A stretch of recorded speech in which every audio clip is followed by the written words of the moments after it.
Welcome to Week 5, Drafting Rulings Part 3, discussing case law and articles. During this week, you have evaluated case law and journal articles in relation to your draft ruling and gained a clear understanding of how this applies. You have further assessed and reviewed articles in relation to case law on aspects of law and lawlessness in South Africa and the creative uses of constitutional court authority to advance substantive justice. The following slides will help place more understanding to your learning for this week. The reading of Christensen, Eric C., Transformative Constitutionalism in South Africa, Creative Uses of Constitutional Court Authority to Advance Substantive Justice. What is evident is that the South African cases discussed in this article highlight the opportunities for genuine justice and social welfare available to a court that responds creatively to the call of justice and employs all of its tools to build a more just society. The South African Constitutional Court demonstrates an initial collection of such options in the cases discussed in this article. As the court uses these tools in conjunction with its extensive textual protections of civil and political and social economic rights, it is more empowered than typical national courts. But it is also more capable of educating other courts of their capacity to advance substantive justice in their own countries. The reading of Budlender, Geoff, Law and Lawlessness in South Africa. The analysis in the reading not only applies to labor law, but to all forms of law. The essence of law is the regulation and control of the exercise of power. Law determines when and how power may be exercised and when it may not. It is of course also true that, simultaneously with restraining power, law also legitimizes power. It is worth reflecting, however, that restraints on power and the legitimacy of power are two sides of the same coin.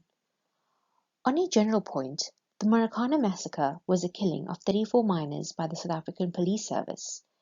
It took place on the 16th of August 2012 and was the most lethal use of force by South African security forces against civilians since 1976.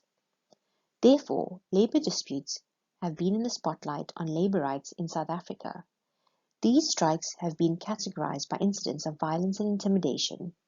Government expressed its concern over the lawlessness, violence, and intimidation and urged all parties to abide by the rule of law as enshrined in the Constitution.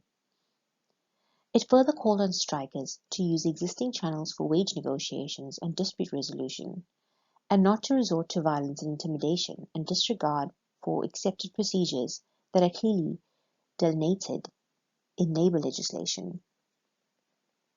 Rights contained in the Bill of Rights are not absolute, but are limited.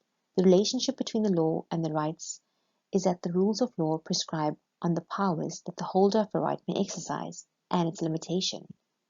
Section 23 of the Constitution is of particular significance in that it deals with a number of labor rights, including the right to fair labor practices, to form and join a trade union, participate in its activities, and to strike. These rights come with responsibilities. Therefore, in the case of the South African Transport and Allied Workers Union and another versus Carvis and others, Chief Justice Mokoeng, writing for the Constitutional Court at the time, stated, "The fact that every right must be exercised with due regard to the rights of others cannot be overemphasized. For instance, the right to strike in South Africa compels the strikers to see it that they do not infringe on other people's rights as they exercise their rights. More importantly, no one should be forced to participate or not take part in industrial action. These protesting should furthermore not resort to any form of violence against people or property. Non-striking workers have rights too, and these must be respected. Our laws criminalize violence acts, intimidation, and destruction of property. The South African police force has the constitutional responsibility to uphold and enforce the law to those who engage in these acts. The state's rights to maintain public order takes precedence over an individual's rights. This is to ensure that all South Africans are and feel safe." Speaking about mining strikes, Labour Minister at the time, Mildred Oliphant, at the time in 2012 stated acts of violence, intimidation, and damage to property and any other forms of lawlessness has no place in industrial relations and must be condemned in the strongest terms possible. The law enforcement institutions, including the South African Police Service, must step up in to deal with lawlessness. This week's learning outcome will form a valuable foundation for the weeks to follow.